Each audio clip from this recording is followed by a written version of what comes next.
और जहिना अहाँ सब गोटा के स्नेह सानिध्य मार्गदर्शन भेटैत रहलैया वह के अपेक्षा हम सब राखै छी जे आगो दिन अहाँ सब गोटा के स्नेह सानिध्य मार्गदर्शन अगर बनल रहतै तो दिन दूर नहीं छै जे मिथिलावाद के डंका पूरे मिथिला समेत पूरा बिहार के मगधिया धरतियों पर बजा जा रहा है।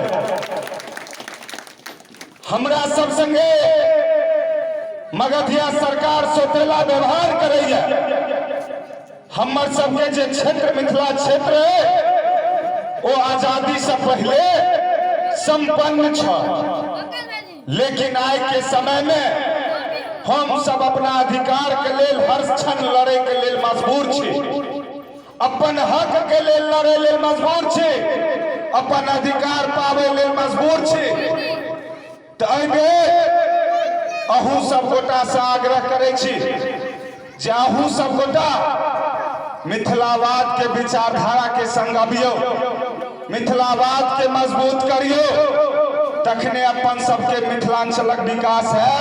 अपन सबके मिथिलावाद अगर मजबूत है तखने जाकर मिथिलांचलक विकास है। यह आग्रह विनती निवेदन सब गोटे से करब जे मिथिलावाद के बुलंद करियो। यह संगे हम अपन बात के विराम दै छी और अब हम ई कार्यक्रम के आगा बढ़बै। हम आग्रह करबै एहि बेर बेनीपुर से नवनिर्वाचित जिला परिषद के रूप में जितला है, ऐतिहासिक जीत दर्ज केला है और मिथिला स्टूडेंट यूनियन में दरभंगा जिला अध्यक्ष के रूप में 2 साल मिथिलावाद के प्रसार दरभंगा के हर एक गांव में केनिहार मिथिला विश्वविद्यालय में अपन सांगठनिक नेतृत्व से